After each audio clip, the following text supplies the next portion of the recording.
Cafezinho com a Day começando e hoje nós trouxemos aqui um assunto muito sério e de interesse público. O nosso convidado é o Dr. Fábio Barros, advogado, e vai falar um pouquinho sobre a Lei Maria da Penha. Dr. Fábio, antes de mais nada, eu quero agradecer aqui a sua participação para esclarecer alguns pontos desse assunto que hoje em dia está tão em alta, porque os casos de feminicídio têm aumentado muito e esse assunto é muito importante que a gente traga aqui também para o nosso cafezinho. É verdade, Alice, obrigado pelo convite. Realmente é muito importante a informação da população, principalmente também do Guarujá, do litoral, com relação aos aspectos da Lei Maria da Penha, que fez aniversário, 19 anos. É muito relevante a importância social dessa lei, que visa a proteção da mulher. E obrigado pelo convite.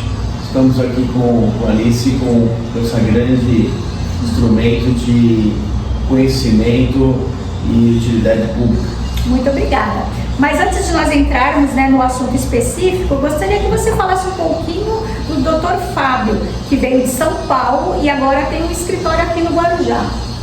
Então, eu sou sócio da IOB Advogados, Ivamoto Oliveira de Barros Advogados, e nós originariamente nascemos lá, constituímos escritório em São Paulo, perto do metrô Vergueiro, e agora expandimos pro litoral, uma filial aqui no Guarujá. O que seria a Lei Maria da Penha e por que ela recebeu esse nome? A Lei Maria da Penha é uma lei de muita relevância, não só no mundo jurídico brasileiro, como também ela é uma orientação até da ONU, Organização das Nações Unidas, com relação ao desenvolvimento das políticas todos os estados, os estados signatários, estados como países signatários dos tratados, para coibir a violência, inclusive a violência de gênero, não só contra a mulher. E essa violência, ela não é só física, a violência, o que nós queremos, a própria Constituição Federal diz, que é construir uma sociedade livre, justa e solidária, independentemente de preconceito, de idade, de gênero. Então, essa que é a legitimação dessa lei. A Maria da Penha foi uma vítima de tentativa de feminicídio por 2 vezes. O marido dela tentou ceifar-lhe a vida e ela, por 20 anos, ela quis que a lei punisse efetivamente o autor dessa tentativa de feminicídio, que na verdade na época não existia, era homicídio. Então ela atuou até divulgando para organismos internacionais a omissão do Estado brasileiro com relação à punição deste autor que tentou ceifar a vida dela. E ela conseguiu? E ela conseguiu, após 20 anos, Alice, que a condenação, e não só isso, como foi uma repercussão internacional nesse caso, ela ficou tetraplégica com essa ação do marido dela, mas toda essa comoção e a luta dela para reconhecimento internacional dessa omissão do Estado brasileiro fez com que os nossos legisladores tivessem consciência para alterar o nosso ordenamento jurídico e fazer um projeto de lei garantindo maior proteção contra a violência contra a mulher. E ela foi corajosa, porque sabendo já 2 tentativas, ela ainda ficou com as sequelas e continuou lutando para que isso chegasse a ser uma lei E a Lei Maria da Penha, ela foi um marco, né, no combate à violência. Sim. Por quê? Antes da Lei Maria da Penha, Alice, havia uma circunstância como se fosse uma briga marido-mulher. Não se mete a colher, né? Uhum. Então seria um crime de menor potencial ofensivo. Foi uma lesão corporal. Mas foi uma tentativa de homicídio. Mas resultou só numa lesão corporal. Então, assim, o Estado e a própria sociedade fazia panos quentes para essa situação, e a punição da lei criminal era mais branda que hoje. E quais formas de violência a Lei Maria da Penha reconhece? A Lei Maria da Penha, ela não se cingiu somente ao aspecto físico, né, da violência física, mas também ela abrangeu a violência patrimonial.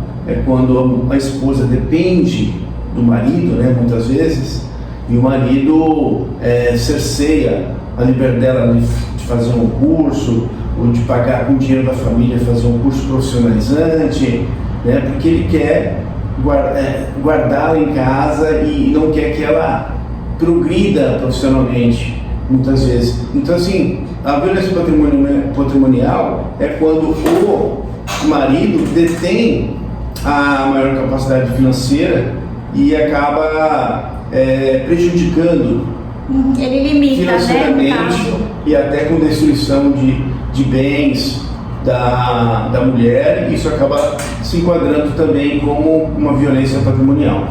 E quando a violência é psicológica, como que é trabalhado isso, né? Como que a lei atua sobre quando essa não é algo visível? Porque uma violência física você tem ali as marcas, né? Mas quando é psicológica, como que é o procedimento? Qual seria? A violência psicológica, ela, na verdade, qualquer pessoa está sujeito a uma violência psicológica, né? A humilhações, tudo. É que a condição da mulher dentro da família se pressupõe uma situação de maior vulnerabilidade, né?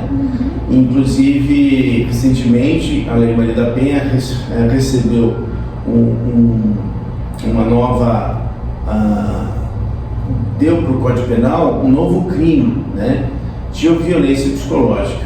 Eu até vou ler aqui, que é muito interessante a gente relatar exatamente a letra da lei, porque a interpretação literal é que qualquer um pode fazer, né? Que é ler a lei. O que o jurista faz, o advogado, o juiz, promotor, é a interpretação não só da literal da lei, mas interpretação sistemática, porque é todo um sistema, um ordenamento jurídico com várias normas, né? Que às vezes pode haver um conflito entre normas, entre o Código Penal e o Estatuto da Criança e do Adolescente. Então, vamos ler aqui que é muito relevante passarmos isso para a população. Artigo 147b do Código Penal. Causar dano emocional à mulher que a prejudique e perturbe seu pleno desenvolvimento, ou que vise a degradar ou a controlar suas ações, comportamentos, crenças e decisões, mediante ameaça, constrangimento, humilhação, manipulação, isolamento, chantagem, ridicularização, limitação do direito de ir e vir ou qualquer outro meio que cause prejuízo à sua saúde psicológica e autodeterminação. Reclusão de 6 meses a 2 anos e multa, se a conduta não constitui crime mais grave. Então, isso aqui foi acrescentado em 2021, um novo crime no Código Penal, e é uma grande inovação, porque na verdade a violência psicológica ela acaba ficando adstrita aos danos morais, que é o âmbito civil, que é o pagamento de uma indenização financeira, né? Pagamento financeiro. Então aqui já houve uma maior reprimenda do Estado, né, de forma a coibir essa violência psicológica contra a mulher.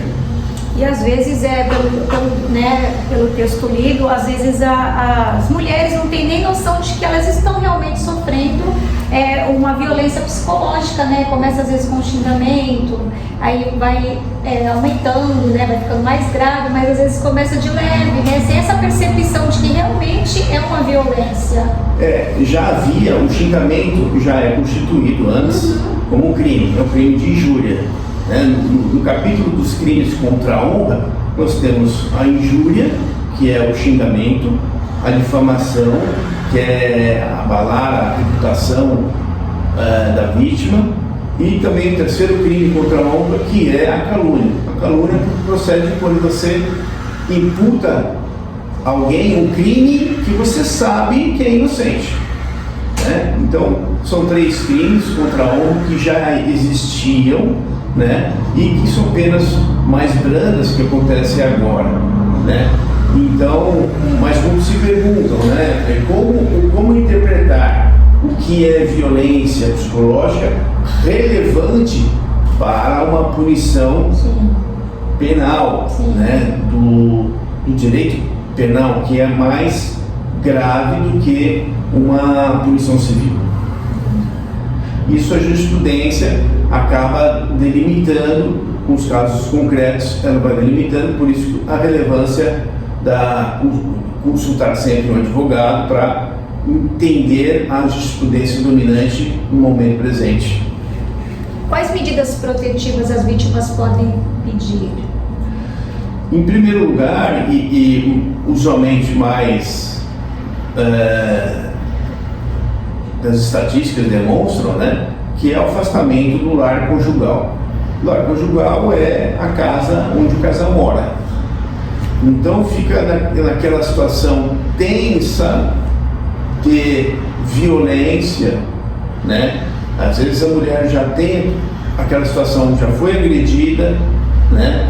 E o marido não tem uma comunicação não violenta e acaba tendo aquela tensão que pode gerar mais ao invés de uma lesão corporal leve, pode gerar uma lesão corporal grave, pode lesar um feminicídio, né? Então a maior é o afastamento. Essa medida geralmente ela é comunicada para a autoridade policial na delegacia de polícia, mas pode se adicionar um 90, a polícia militar já conduz as partes para o delegado informa o juiz, que analisa todas as declarações das partes, dos envolvidos, e ele pode determinar o afastamento do lar conjugal do agressor. Entendi. No caso da vítima, né, que quer denunciar, ela precisa ter um advogado naquele momento? Como que funciona isso? Pode ir direto?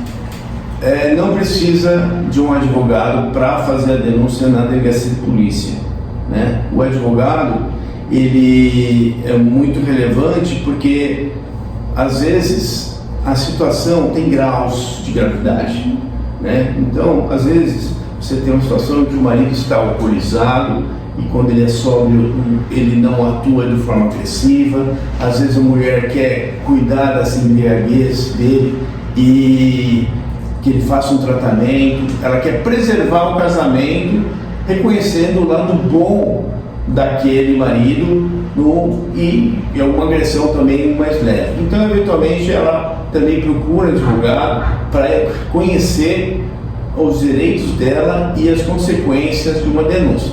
No passado, Alice, havia essa comunicação para a polícia, ela poderia ser revogada. A vítima vai falar, não quero mais representar contra o meu marido, já estamos de bem. Isso não ocorre mais. Ação penal é pública incondicionada de representação. Depois que ela denuncia, não tem volta, mesmo que ela mude de ideia. No caso, qual é o papel da polícia e do Ministério Público nesses casos? A polícia, ela faz o policiamento ostensivo, né? Que é o patrulhamento nas ruas, de forma ostensiva, ou seja, ela tem uma viatura caracterizada como polícia militar, né? Então ela está para coibir preventivamente a prática de crimes, né? A Polícia Civil é a Polícia Judiciária que vai investigar o crime após feito o crime, após atingido o resultado lesivo com a prática criminosa. E o Ministério Público, ele é o titular da ação penal, ele que vai ingressar com a denúncia criminal, estabelecer qual é o tipo penal, qual é o artigo do Código Penal que aquele denunciado vai responder, que é o acusado, né, que vai responder. Então são essas as diferenças. O processo, né? No caso, entra a Polícia Militar, a Civil e o Ministério Público. Mais ou menos, né? Seria nessa sequência. Você até já falou um pouquinho sobre isso, mas eu gostaria que reforçasse. Depois de denunciado, né, para o Ministério Público, a vítima, ela pode, no caso de mudar de ideia, pedir o cancelamento, pode ocorrer? Ela pode fazer isso? No passado podia, hoje não mais. No passado a esposa fazia a comunicação de uma agressão física, né, por parte do marido, e ela tinha 6 meses para pensar, representar ou não. Então, se o marido se emendasse, ela não representava. Só que aí depois de 6 meses, às vezes voltava a agressão, né? Então, o que se percebeu com as autoridades e estatísticas foi que essa situação de permitir para a mulher pensar em 6 meses se ia representar ou não, causava mais uma aflição psíquica e uma tensão psicológica dentro de casa, né, do que se já gerar, já de pronto, cometeu o delito, então já inicia o inquérito policial, o Ministério Público oferece a denúncia criminal, responde o processo do crime o acusado. É complicado, né? É uma situação bem complicada. Hoje em dia é bom, por isso que é importante a consulta sempre de um advogado, para a vítima ter certeza das consequências da denúncia, né?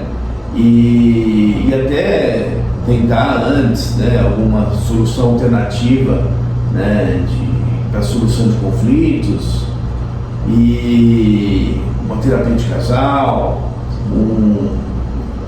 uma outra situação para fazê-lo compreender da importância do respeito mútuo, né, e de uma comunicação não violenta, né, porque às vezes o casal se agride muito verbalmente.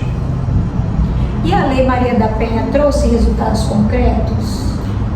Perfeitamente, Alice, ela trouxe muitos resultados concretos com redução de casos de feminicídio, né? As estatísticas mostram, na verdade, um aumento de denúncias porque não havia o conhecimento, né? Sim.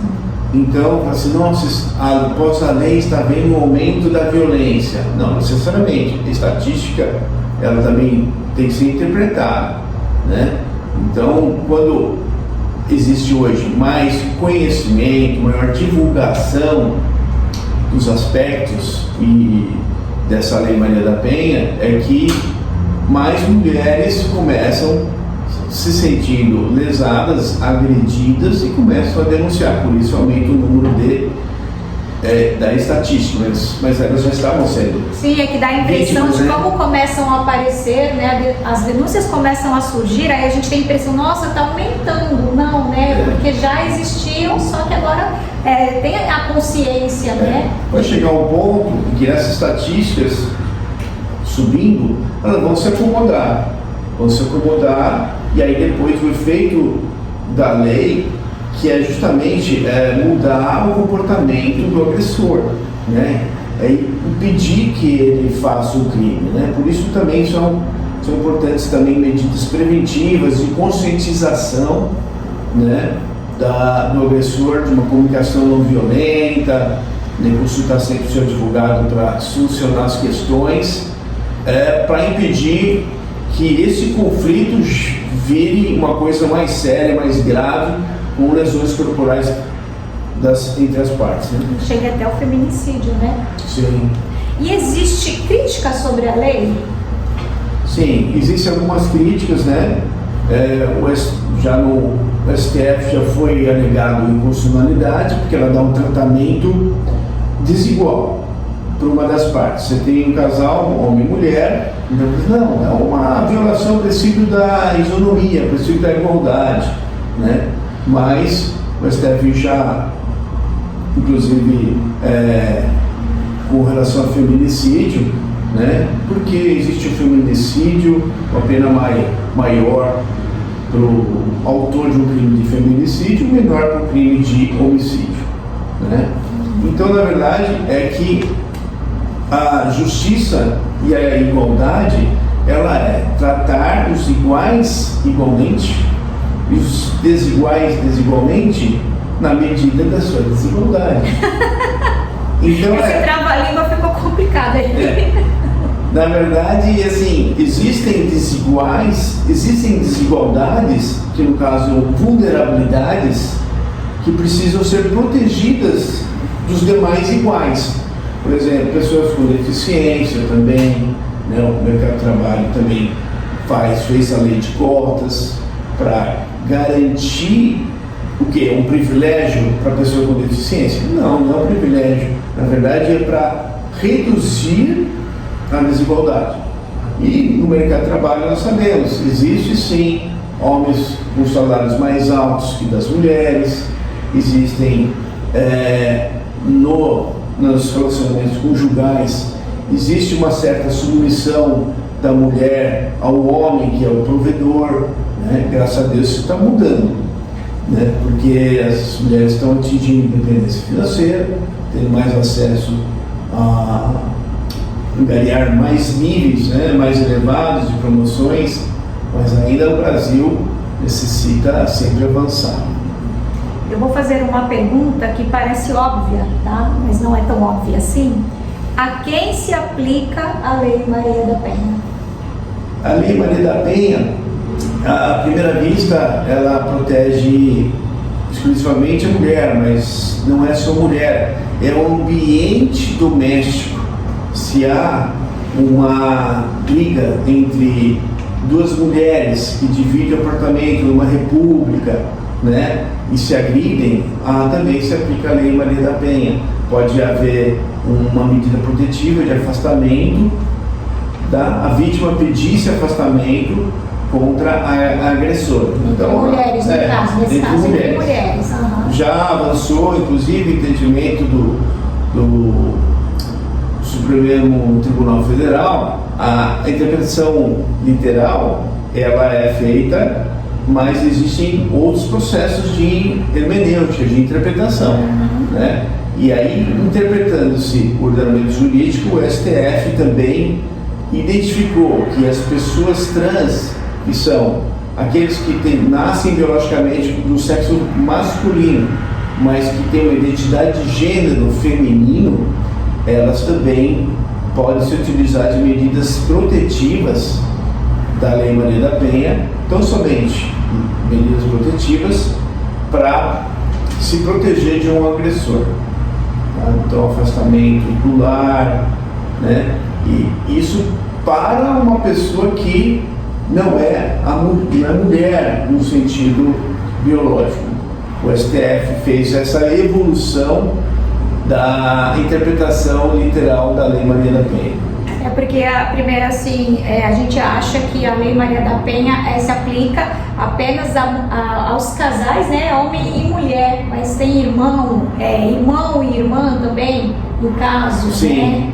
Né? Aí a questão quando está num ambiente doméstico. O ambiente doméstico, todas aquelas pessoas que estão naquele mesmo ambiente doméstico ou estiver, no caso de ex-namorado, né, elas estabeleceram uma relação de maior proximidade, né, e a lei também ela visa a proteger a violência nesses ambientes domésticos, não só a mulher. Quais são os desafios na aplicação da lei? Porque a gente sabe que sempre tem, né, alguns desafios, alguns obstáculos. No caso da Lei Maria da Penha, quais seriam? Eu acredito que, primeiro, a conscientização, né, a prevenção, porque nós herdamos toda uma cultura mais de machismo estrutural, né, e que isso, para ser mudado, precisa de conscientização, precisa de conhecimento, e o conhecimento precisa ser em progressão, né, geométrica, para ser aumentado, e a comunicação precisa ser uma comunicação não agressiva, né, comunicação mais leve, e que possa também haver, acima de tudo, o respeito, porque existe aquela máxima, né, Alice, que você, na verdade, o que é direito, né? Direito é quando você termina, quando começa o direito do outro. Então, todos temos esse bom senso comum, né? Até onde eu posso ir? Até aqui, porque ali começa o direito do outro.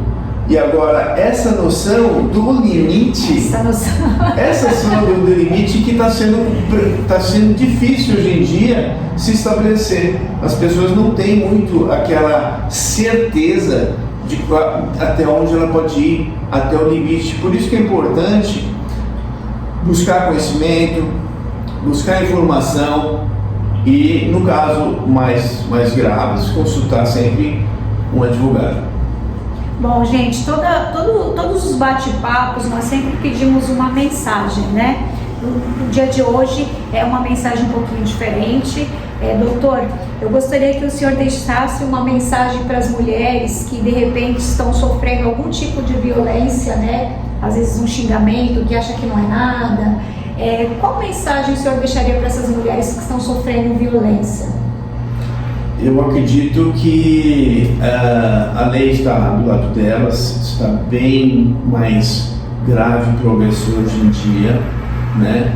E que, na verdade, é para que ela denuncie, mas antes de denunciar, tentar fazer aquela comunicação não violenta e ensinar ao agressor, que foi porque isso Jesus Cristo nos ensinou, né? Amar o próximo, você tem que ensinar a pessoa, ensinar o seu filho a respeitar o pai hoje em dia, né? Respeitar o professor é difícil, mas às vezes a gente consegue. Se não conseguir, aí você denuncia e aplica a Lei Maria da Penha. E também lembrar que já nos Estados Unidos está bem divulgado um símbolo de socorro, né? Que a mulher pode usar esse símbolo indicando: não posso falar, não posso denunciar, mas estou aqui numa situação de cárcere privado, sem sair de casa, sem poder ir ao mercado, sem poder buscar os filhos na escola, porque o agressor não quer que ela largue dele, né? Uma situação hipotética. Então, em algum momento ela sai, ela não tem como escrever um bilhete de socorro, então tem esse sinal que pode ser feito, que é bom ser divulgado.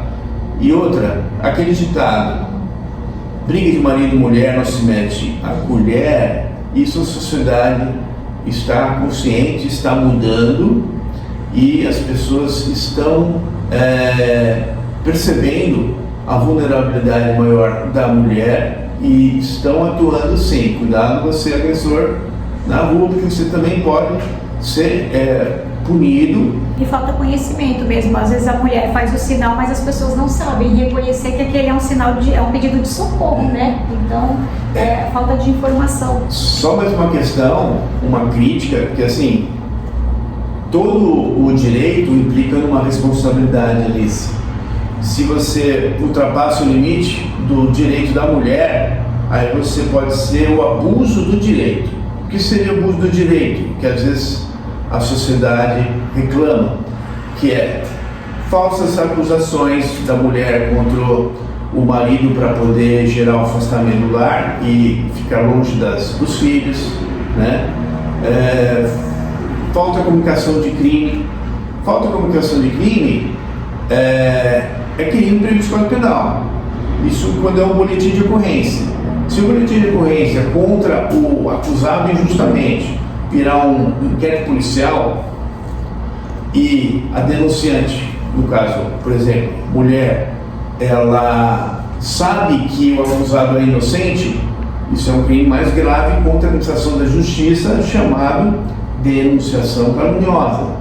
Então, são movimentos, tensões contrárias, né, de um direito contra outro direito, né, que vão se levando a ter a acomodação. A mulher também não pode abusar desse direito e fazer falsas acusações e usar a Lei Maria da Penha para acusar de fatos que não ocorreram. Que isso também é crime, o Ministério Público pode denunciar criminalmente a mulher por denunciação caluniosa e vai responder também com crime apenado com ilusão. Bom, gente, esse foi o bate-papo com o Dr. Fábio Barros, tá? Se vocês tiverem qualquer dúvida, vocês podem entrar em contato com ele. Nós vamos deixar o contato para vocês se esclarecerem. Ele está à disposição. Doutor, eu gostaria muito de agradecer esses esclarecimentos, tá? Falta informação mesmo. Para ser mais eficiente a lei, eu creio que faltam informações. Então, eu agradeço muito a sua presença aqui para compartilhar um pouquinho. Se informe, consulte sempre um advogado. Fiquem com Deus. Antes de terminar, eu gostaria de agradecer aos nossos parceiros, tá? Gostaria de agradecer a Lobela. Hoje nós vamos tomar um cafezinho com o bolinho da Lobela. Eu gostaria de agradecer a Espaço Laser, que deixou um mimo para o doutor, tá? E para a sua esposa também, tá? Depois eu passo os detalhes. Quero agradecer a Cristal Água. E quero agradecer também ao Instituto Ione Delamare, que também deixou um mimo que a gente vai passar para sua esposa. Eu quero agradecer a todos vocês, espero que vocês tenham gostado desse bate-papo e até a próxima. Tchau, tchau!